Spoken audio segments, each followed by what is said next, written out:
This is episode 174 of Zen and the Art of Real Estate Investing with my guest, Brian Ferguson. Brian is the founder of Altunas Capital. He was at real estate investing for 16 years before ever raising a dollar of outside capital. We're going to go through his whole journey. Brian, welcome to the show. Hey man, thanks for having me. I appreciate it. Yeah. Interesting to hear about your background. And I think I want to start there because that's kind of a point of your founder statement that for 16 years you were at it before you asked someone for money.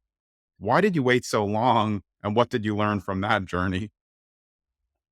And it's a mixed question. I've changed my thought process on it. When I first, got into the syndication and, kind of partnering piece of it, I felt like I had wasted 16 years going down that. I remember going to the first conference and listening to these guys' stories and the ones that get up there and go, I've never done anything but 150 unit multifamily, all the stuff that sounds great on a stage. And Yeah. I'm sure a lot of it's true. But then in recent times, I've seen a lot of these guys that are in our industry, they're struggling, the thing about it is they got, if you got in, that's all you've touched, you got in at a good time. Your background was a CPA or a chemical engineer, whatever it may have been. You lack some of that operational. So I wish I would have done it a tad, a hair sooner. Yeah. Maybe like 10 years, not 16. Yeah. 6 something. But, those first 16, we were hands-on. We started out residential fix and flip. We've done a little bit of everything, but I mean, hands-on, I've done every piece of it. So when times tightened up with interest rates, taxes, every single aspect has gone up on us. We're very well versed in the operational. We own the property management company, construction company. So we know how to tighten up. We know where to save. We know that the pennies matter for the big hits. And that piece of it has, I think, just been instrumental in getting us through the market that we're coming through. If you compare your experience with flipping all of those houses over the years, what would you tell somebody who's new, who wants to flip right now? Because it's a different environment, the price cost for everything is more than it was back then. What's some advice you would give to someone who's really gung-ho to flip, but has never done it? I would say it is a great way to start because it's a way to, get some good cash flow, put some kind of dry powder in the bank before you get into the bigger deals. Because a lot of times you see, the bigger deals, they're very transactional based because they need transactional fees to survive. House flipping has done that for us, but yeah. It's still a good program. You're right. It is very much a different world. There's just so many of these. For $95, I'll teach you to flip houses with no money. And see, we don't operate that way. We don't wholesale. It's not what we do. We're not trying to, flip this house to another buyer. I mean, we kind of get into the hotel kind of piece of it to a certain extent where we work with end users. But we're very much a fix and flip company, but I think it's a good way to get into it. I like the old school way. Maybe that's just because I've been doing it a long time, but you buy it, you add value to the deal and, by paint, floors, roof, whatever's needed. And, you're really bringing some value to it versus just the wholesale route. It's like, I'm just trying to buy it cheap and sell it high. How important are the systems overall for you? It seems like, as you were saying before, you really have it dialed in, but I mean, that's the mark of a true business. And I think a lot of people starting are thinking money, not I got to build a business that has systems and processes. So eventually it can really run like a machine. I think it's the most important thing. So we're really big right now. We started running on EOS. We started an EOS style product about 2 years ago and then we went full EOS about a year ago. But, and I said this before, I don't know if I said it in a book or podcast, but the money should never deter anyone. Like the money's out there. But nowadays, if the capital is the only thing standing in your way, you're just not trying hard enough because you can go get all the capital in the world. I watch guys that raise money all the time. Probably should not. Yeah, there's a lot of those.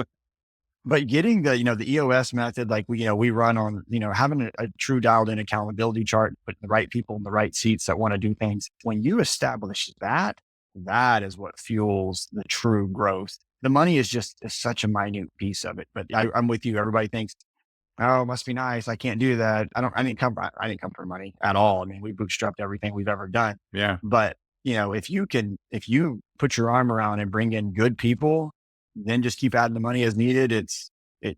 That's where you see people that, they're sitting at the very top of the list.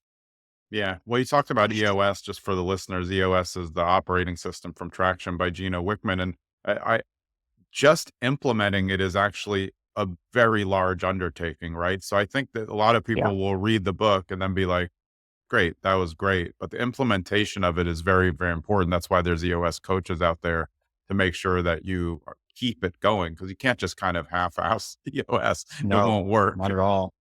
Yeah. You have to be extremely intentional, but by going through that, we let team members go that didn't fit in our culture and they Yeah. didn't meet our core values. It made us tighten up when the right people in the right seats. You had people that you just didn't need anymore.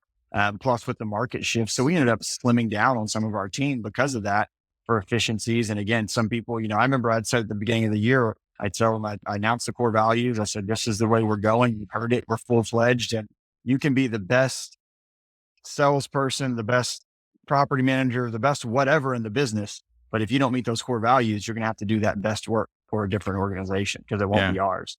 I'd rather have Yeah. someone that fits in right. But yeah, getting that piece of it in place is, and people seldomly, they want to take all the money and go, okay, I want to invest this into the next deal, buy the next product, but you don't invest in your people. And to me, all you're doing is, if you don't have the right processes and everything in place, you're hurting them on their growth. So from people processes to, we have processes and we type up, how to input a lead, how to do a make ready, we have it all documented.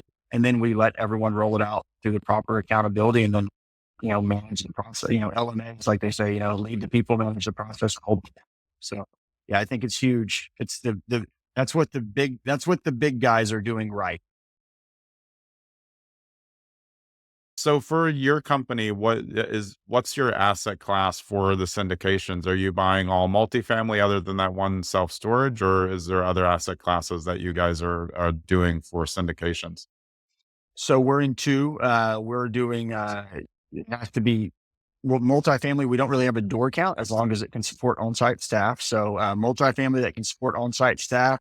And then we do neighborhood style, retail centers. So that Oh, 10 to nice. 50,000 square foot surrounded by a bunch of rooftops, normally have a good anchor in there. And then a bunch of, 1,500, 2,000 square foot hair salons, placing cash and goes, stuff like that. So we're pretty heavy in both. I'd say um, overall portfolio is heavier in multifamily because of our non-syndicated, years of growth there. But for dollar value of what we syndicate, it's about down the middle, if not heavier in retails sometimes.